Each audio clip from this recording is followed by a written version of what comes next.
그러므로 형제들아, 우리가 끝으로 주 예수 안에서 너희에게 구하고 권면하노니, 너희가 마땅히 어떻게 행하며 하나님을 기쁘시게 할 수 있는지를 우리에게 배웠으니 곧 너희가 행하는 바라. 더욱 많이 힘쓰라. 우리가 주 예수로 말미암아 너희에게 무슨 명령으로 준 것을 너희가 아느니라. 하나님의 뜻은 이것이니 너희의 거룩함이라. 곧 음란을 버리고 각각 거룩함과 존귀함으로 자기 안에 대할 줄을 알고, 하나님을 모르는 이방인과 같이 세욕을 따르지 말고 이 일에 분수를 넘어서 형제를 해하지 말라. 이는 우리가 너희에게 미리 말하고 증언한 것과 같이 이 모든 일에 주께서 신원하여 주심이라. 하나님이 우리를 부르심은 부정하게 하심이 아니요 거룩하게 하심이니, 그러므로 저버리는 자는 사람을 저버림이 아니요 너희에게 그의 성령을 주신 하나님을 저버림이니라. 여러분 반갑습니다. 오늘도 큐티로 여는 기막힌 하루입니다. 본문 말씀 데살로니가전서 4장 1절부터 8절의 말씀입니다. 자, 이제 4장에 들어서면서 바울은 데살로니가 교회의 성도들에게 그리스도인의 합당한 삶에 대해서 구체적인 가르침을 줍니다. 특별히 이 4장 전체의 구조를 보면 오늘 큐티 본문인 이 4장 1절부터 8절까지는 우리가 하지 말아야 될 것에 대해서 가르치고, 나머지 뒷부분에서는 해야 할 것에 대해서 가르치고 있는 것을 볼 수가 있습니다. 자, 그런데 바울은 이 그리스도인의 합당한 삶에 대해서 이 본격적으로 가르치기에 앞서서, 그러면 왜 우리가 그렇게 살아야 하는가에 대한 이유와 동기부여의 차원에서 먼저 이야기를 시작합니다. 참 이런 것을 보면 사도 바울은 참 친절한 성경 교사였다는 생각이 듭니다. 저는 개인적으로 어린 시절 또 학창 시절을 보내면서 부모님에 대해서 가장 불만이었던 것 중에 하나가 이 권위주의적인 양육 방식이었습니다. 저희 부모님은 설명 그런 거 없었습니다. 그저 시키면 시키는 대로 해. 다 너 좋으라고 하는 거야. 그냥 그것뿐이었습니다. 설명이 없었습니다. 그래서 왜 해야 하는지에 대한 동기부여가 안 된 상태에서 순종을 하려고 하니까 참 힘들고 늘 매사에 억지로 했던 그런 기억이 있습니다. 그러나 바울은 권위주의적인 태도로 그저 일방적으로 지시하거나 명령하지 않습니다. 왜 그렇게 해야 하는지에 대한 충분한 설명과 동기부여를 먼저 하는 것입니다.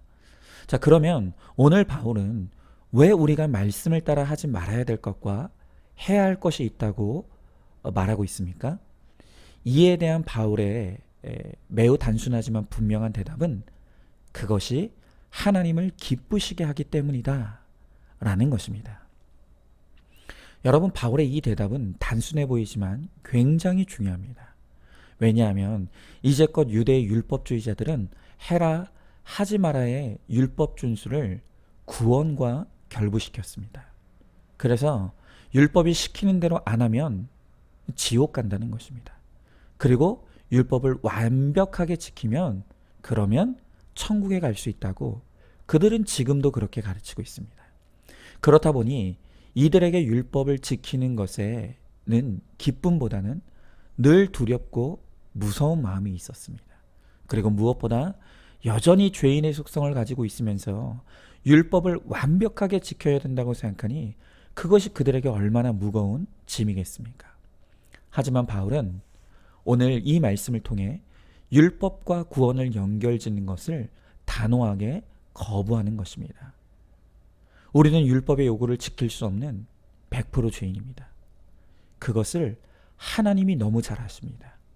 그래서 하나님은 그 외아들이신 예수님을 통해 우리의 죄에 대한 모든 형벌을 십자가에서 대신 치르게 하시고 예수님을 믿는 모든 자들에게 완전하게 용서와 또 심판으로부터의 자유함을 허락하셨다는 것입니다. 그러므로 이미 예수님을 나의 구원자와 주인으로 영접한 우리들에게 구원은 해결된 문제입니다. 우리는 더 이상 구원 때문에 율법을 준수할 필요가 없습니다. 그러면 왜 우리는 율법을 준수해야 됩니까?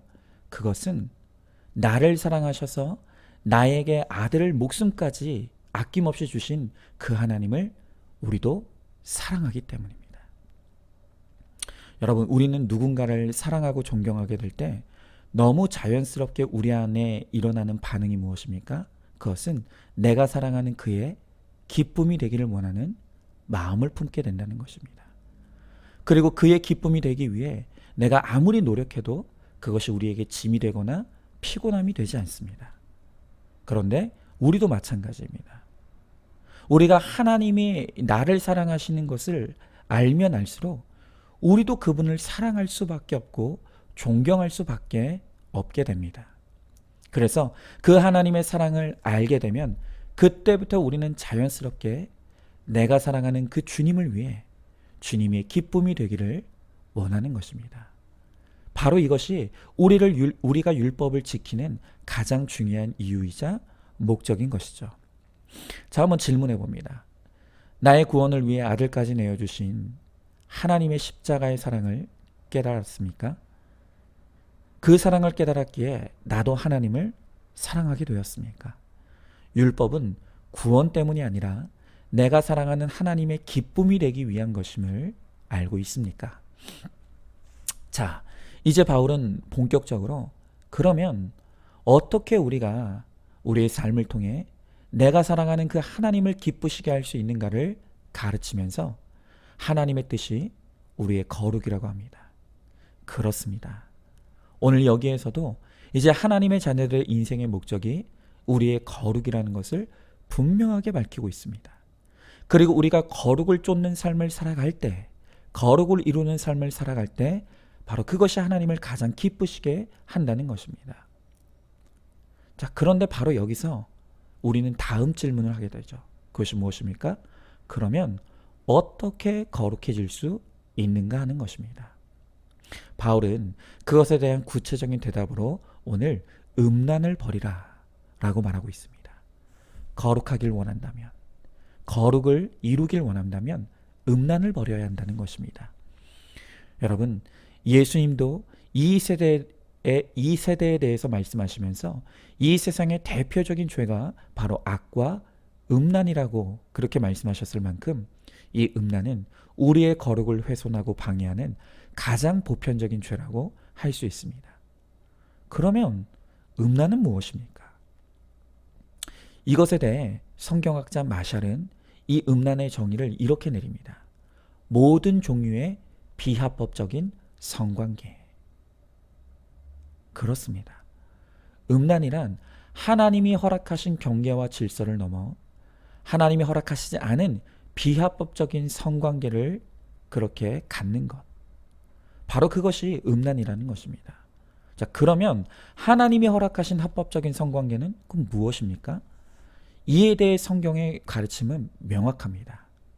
그것은 하나님이 정하신 바 유일하게 성교를 할 수 있는 관계는 이성 간의 결혼 관계 안에서 하나님이 허락하신 한 남자와 한 여자만이 우리의 허락된 성관계의 대상이라는 것입니다. 바로 이 경계와 질서를 벗어난 모든 혼전관계, 혼외관계, 동성 간의 관계 등 모든 것은 금지된 것입니다. 4절에서 거룩함과 존귀함으로 자기 아내 대할 줄 알라고 하시는 말씀과 또 5절에 세욕을 따르지 말라고 말씀하시는 것은 바로 이것을 의미하는 것입니다. 그리고 바로 이러한 맥락에서 우리는 6절의 말씀을 이해해야 되는데요. 오늘 6절에 보니까 이 일의 분수를 넘어 형제를 해하지 말라고 했습니다. 자, 여기서 이 일이라는 것은 무엇을 말하죠? 그것은 앞서 말했던 하나님이 허락하신 합법적인 성을 의미합니다. 그런데 이 합법적인 성의 분수를 넘지 말라고 합니다. 그런데 여기 이 분수를 넘지 말라는 말의 원어적인 뜻은 경계를 넘는다라는 뜻입니다. 또한 뒤에 나오는 해하지 말라라는 말의 뜻은 탐내지 말라라는 뜻입니다. 그래서 다시 6절을 이 원어적 의미로 풀어서 다시 해석하면 이렇게 해석하는 것입니다. 하나님이 허락하신 부부간의 성관계의 경계를 넘어서 다른 사람을 성적 대상으로 탐내지 말라는 것입니다. 여러분, 이것은 이미 하나님께서 10계명 중에 10번째 계명을 통해 분명히 밝히신 것이죠. 10번째 계명에서 뭐라고 하십니까? 내 이웃의 집을 탐내지 말라라고 하시면서 내 이웃의 집을 탐내지 말라는 것의 구체적인 예로 내 이웃의 아내를 탐내지 말라는 것입니다. 내 아내가 아닌 하나님이 나에게 합법적인 성관계의 대상으로 허락하신 내 아내와 남편이 아닌 이웃의 아내와 남편을 탐내는 것이 바로 경계를 넘은 음란이라는 것입니다. 자, 여기서 우리가 한 가지 분명히 할 것이 있습니다. 예수님은 우리가 마음으로 음욕을 품은 것만으로도 이미 간음한 것이라고 했습니다. 마음의 간음과 행위의 간음 모두 하나님 보실 때는 똑같은 죄입니다. 그러나 또한 분명한 것은 이 마음의 음욕을 넘어서서 내가 그 죄를 행동으로 옮길 때 그것으로 말미암아 일어나게 될 결과의 파괴력은 또한 전혀 다른 차원이라는 것입니다. 오늘 우리가 마음의 음욕을 넘어 그것을 행위로 행하게 될 때 그것이 부부관계를 파괴합니다. 또한 부모의 자녀 관계를 파괴합니다. 그리고 결국엔 가정의 파괴까지도 일으키기도 한다는 것입니다. 그래서 음란은 파괴성이 정말 강한 죄입니다. 자, 질문해 봅니다. 하나님이 허락하신 합법적인 성관계는 오직 내게 허락하신 그 아내와 남편뿐이라는 것을 알고 있습니까? 어떤 형태로든 그 경계를 넘어 다른 대상을 탐내고 범한 적이 있습니까? 이에 대해 하나님 앞에 확실히 회개하고 관계를 정리하시기 바랍니다. 자, 이렇게 음란은 우리의 거룩을 훼손할 뿐만이 아니라 가족과 가정의 파괴를 불러오는 무서운 죄라고 했습니다. 그러나 이 음란이 무서운 진짜 이유는 따로 있습니다. 그것은 바로 이것이 하나님과의 관계를 파괴하기 때문이라는 것입니다. 자, 오늘 8절의 말씀에 보니까 그러므로 저버리는 자는 사람을 저버림이 아니요 너희에게 그의 성령을 주신 하나님을 저버림이라 그랬습니다. 이 음란의 죄를 회개하지 않고 지속적이고 반복적으로 그 죄를 저지르게 될 때 그 결과로서 하나님과의 관계에 심각한 훼손이 일어나게 된다는 것입니다. 물론 하나님은 우리의 어떤 죄라도 우리가 진실하게 회개하고 그 죄의 자리에서 돌이키면 완전하고 완벽하게 용서해 주십니다. 그러나 내가 아무리 하나님을 믿는다고 하면서도 그 죄의 자리에 머물러 있는 한 우리와 하나님과의 관계는 결코 정상적일 수가 없는 것입니다. 자, 여러분, 창세기에서 아담과 하와가 선악과를 따먹은 후에 그들이 한 행동이 무엇이었는지 혹시 기억하십니까? 그것은 하나님으로부터 숨는 것이었습니다. 성경을 잘 보십시오. 오히려 하나님은 그들을 찾으셨습니다. 그들이 죄를 지었음에도 불구하고 하나님은 그들을 찾으시더라는 것입니다. 그러나 오늘 그들이 지은 죄의 수치 때문에 스스로 하나님을 피해 도망하더라는 것입니다. 우리도 마찬가지입니다. 우리가 이 음란의 자리에 있는 한 성령께서 허락하신 우리의 양심의 법으로 말미암아 우리는 늘 죄책감에 사로잡혀 있을 수밖에 없습니다. 그렇기 때문에 우리가 죄의 자리에 있으면서도 예배 드릴 수 있겠지만 그 사람은 예배가 안 됩니다. 기도할 수 있지만 기도가 안 됩니다. 말씀을 듣지만 말씀이 안 들리는 것입니다. 한마디로 음란의 죄에 머물러 있는 사람들에게 일어나는 현상이 무엇입니까? 그것은 동맥경화가 아닌 영맥경화가 일어나는 것입니다. 영적인 모든 것이 막힐 수밖에 없다는 것입니다. 여러분, 영적으로 안 되는 사람은 육적으로도 안 될 수밖에 없습니다. 그러므로 가장 지혜로운 것은 이 말씀을 듣는 바로 지금 오늘 이 말씀을 나를 향한 하나님의 음성의 말씀으로 믿고 나의 음란을 회개하고 경계를 넘어 탐하는 모든 불법적인 관계를 정리하고 거룩의 자리로 돌아오는 것입니다. 내 힘만으로는 안 됩니까? 목장과 공동체에 오픈하시기 바랍니다. 또 필요하다면 병원에 가서 의사의 처방도 받으시기 바랍니다. 그렇게 해서라도 음란을 끊어내야 우리는 살 수 있습니다. 우리 인생의 목적은 행복이 아닌 거룩입니다. 거룩만이 우리가 살아갈 길입니다. 그러므로 거룩에서 벗어난 모든 죄, 특별히 음란을 회개함으로 거룩을 회복하는 우리 모두가 되기를 소망합니다. 자, 질문해 봅니다. 회개하지 못한 죄로 모든 영적 생활이 막혀 있진 않습니까? 아니면 과거에 그런 경험을 한 적이 있습니까? 이 세상에서 가장 끔찍한 고통이 하나님으로부터 끊어지는 것임을 알고 있습니까? 음란의 죄로부터 돌이켜 회개함으로 하나님과의 관계가 회복되기를 소망하시기 바랍니다. 자, 오늘도 10월 19일 보석상자입니다. 가장 좋은 것을 집, 천국에 둔 나그네는 아무리 좋은 것으로 유혹해도 안주하지 않고 해가 뉘엿뉘엿지고 집으로 돌아갈 때가 가까울수록 더 기뻐합니다. 아멘. 오늘도 큐티로 기막힌 하루를 살아내는 하늘가족 공동체 우리 모든 성도님 되시기를 주님의 이름으로 축복합니다.